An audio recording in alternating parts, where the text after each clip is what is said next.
True bonding between teacher and student makes the teacher a true model to the student in all aspects of life.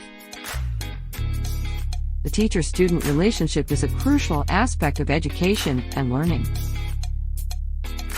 It refers to the interactions and dynamics between a teacher and their students, including the attitudes, beliefs, and behaviors that they exhibit towards each other.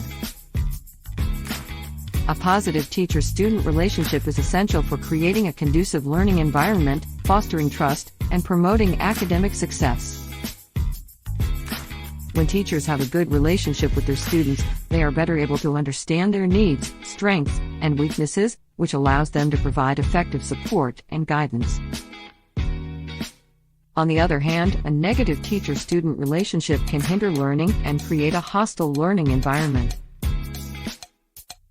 Students may feel unsupported, disrespected, and unvalued, leading to decreased motivation and disengagement.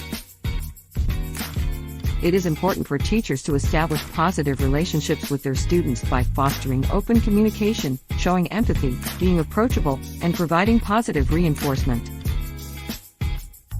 Students, on the other hand, should also exhibit respect, attentiveness, and a willingness to learn in order to build a strong and positive relationship with their teachers.